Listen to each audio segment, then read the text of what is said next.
Assalamualaikum, halo teman-teman.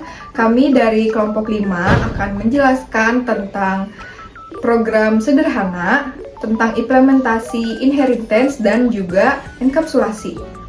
Sebelumnya, saya akan ngasih tahu apa itu yang dimaksud dengan pemrograman berorientasi objek.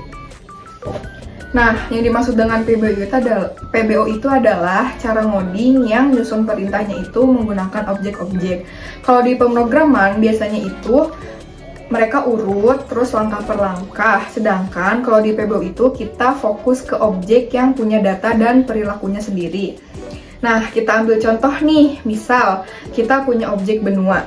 Benua ini bisa punya atribut kayak nama benua, jumlah negara di dalamnya, luas wilayah, populasi, dan juga iklim.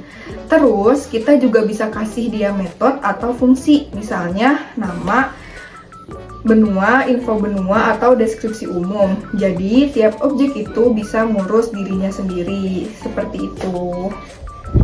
Nah, di PBU juga ada yang namanya enkapsulasi. Ini kayak cara buat ngamankan data di sebuah kelas, biar nggak bisa diubah sembarangan dari luar. Jadi, kita sembunyikan data penting dan cuma bisa diakses lewat fungsi tertentu saja. Kalau di Python, caranya gampang banget. Tinggal tambahkan 2 garis bawah di depan atribut. Misal, underscore 2 nama benua. Tujuannya, ya biar datanya lebih aman dan programnya kita lebih rapi. Nah, selanjutnya kita ke bagian inheritance atau pewarisan. Di konsep inheritance ini atau pewarisan, jadi misal kita punya kelas parents namanya benua, kita bisa bikin kelas child kayak Asia atau Eropa yang nurut dan ngebawa semua atribut sama metode dari benua tadi. Dengan cara ini, kita nggak perlu tulis ulang kode yang sama. Lebih efisien, nggak ribet, dan pastinya bisa untuk dipakai ulang di banyak tempat. Selain itu, inheritance juga atau pewarisan ini juga mendukung fitur lain kayak enkapsulasi dan norma polimorfisme. Nah, di sini saya sama teman-teman saya akan menjelaskan tentang program sederhana yang sudah kita buat. Pertama, kita bahas dulu kelas induk yang namanya benua. Jadi, kelas ini tuh dibuat buat nyimpan data dan ngatur informasi tentang sebuah benua dengan rapi di Python. Di dalamnya ada beberapa atribut penting kayak nama benua, jumlah negara, luas wilayah, populasi, dan iklim dominan. Nah, setiap atributnya dikasih 2 garis bawah di depannya. Kayak underscore nama, underscore benua. Itu artinya atributnya bersifat privat, jadi cuma bisa diakses dari dalam kelas aja. Biar datanya lebih aman dan gak diutak-atik sembarangan. Selain itu, ada juga yang namanya underscore init underscore atau biasa disebut konstruktor.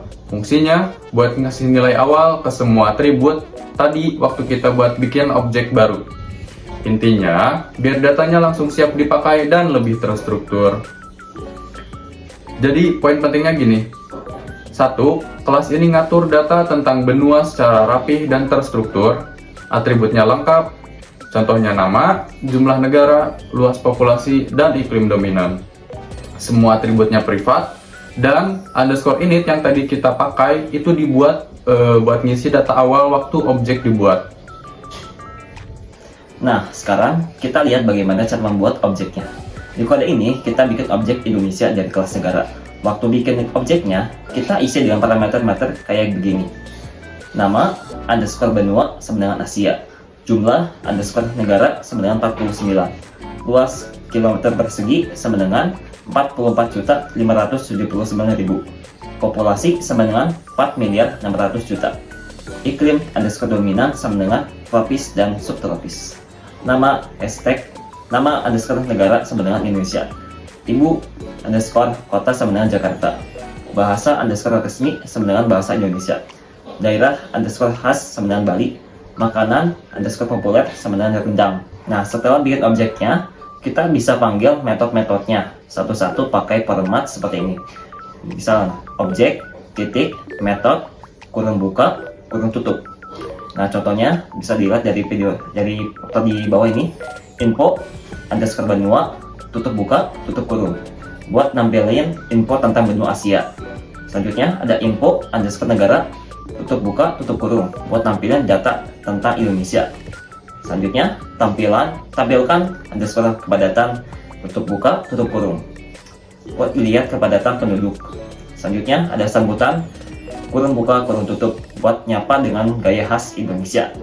Selanjutnya, ada rekomendasi, underscore kuliner, tutup kurung buka, kurung tutup buat ngasih tahu makanan populer yang ada di negara tersebut. Dan terakhir ada info underscore bahasa kurung buka kurung tutup buat nunjukin bahasa resmi yang ada di negara tersebut. Nah, jadi dari sini kita kelihatan banget gimana konsep PBO bikin program jadi lebih rapi, modular, dan gampang dikembangkan. Nah, sekarang kita lanjut ke bagian getter dan setter. Bagian ini gunanya buat ngambil dan ngubah dari atribut-atribut yang tadi disembunyiin. Misalnya ada get underscore nama underscore benua. Nah, itu tuh fungsinya tuh buat ngambil nama benua tersebut. Terus ada juga set underscore nama underscore benua dalam kurung nama. Itu tuh buat mengubah nama benuanya jika diperlukan. Kenapa harus lewat fungsi? Karena atributnya itu adalah privat, jadi nggak bisa diubah langsung dari luar kelas. Selain itu, ada juga beberapa metode lain yang seru nih. Kayak info underscore benua dalam kurung untuk nampilin semua informasi lengkap tentang benua tersebut. Nah, yang kedua ada deskripsi underscore umum dalam kurung. Fungsinya tuh untuk nampilin deskripsi singkat tentang benua yang kita ambil. Nah, terus ada populasi underscore per kilometer 2 dalam kurung buat ngitung kepadatan penduduk. Nah, dan juga ada tampilkan underscore kepadatan dalam kurung untuk nampilin hasil perhitungannya dalam format 2 angka di belakang koma agar lebih rapi. Intinya, getter dan setter ini ngebantu banget loh buat ngatur data biar lebih aman, tapi tetap fleksibel waktu untuk diakses ataupun diubah.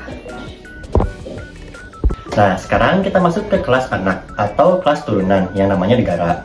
Nah, kelas ini tuh numpang dari kelas benua alias mewarisi semua atribut dan metode yang ada di benua. Jadi, negara ini otomatis bisa pakai metode kayak info benua, deskripsi umum, sampai tampilkan kepadatan. Tapi yang keren, kelas ini juga menambahkan atribut dan metode baru yang lebih spesifik tentang negara. Nah, di dalam konstruktor init, negara memanggil super buat ngambil data dari kelas benua. Kayak nama benua, luas populasi, dan sebagainya. Baru setelah itu dia nambah atribut khusus kayak negara ibu kota, bahasa resmi, daerah khas, sama makanan populer. Semuanya juga dibuat privat biar tetap aman. Terus ada metode tambahan juga, misalnya info negara buat nampilin data negara, sambutan buat ngasih ucapan khas dari negara tersebut, rekomendasi kuliner buat nyaranin makanan populer, dan info bahasa buat nunjukin bahasa resminya. Dengan struktur kayak gini, kelas negara jadi lebih lengkap karena bisa nyatuin informasi dan budaya juga. Cocok banget buat aplikasi edukasi wisata dan data dunia. Nah, tadi itu adalah penjelasan tentang program sederhana yang kelompok kami buat, yang dimana program tersebut tentang inheritance. Lalu kita mengambil kelas benua dan negara, lalu kita implementasikan dalam bahasa pemrograman Python. Dimulai dari kelas induk, turunan, sampai cara manggil metodenya, semua nyambung dan efisien. Kalau kalian suka penjelasan kayak gini, jangan lupa like, share, dan subscribe biar nggak ketinggalan materi berikutnya. Sampai jumpa di video selanjutnya. Dadah, wassalamualaikum warahmatullahi wabarakatuh.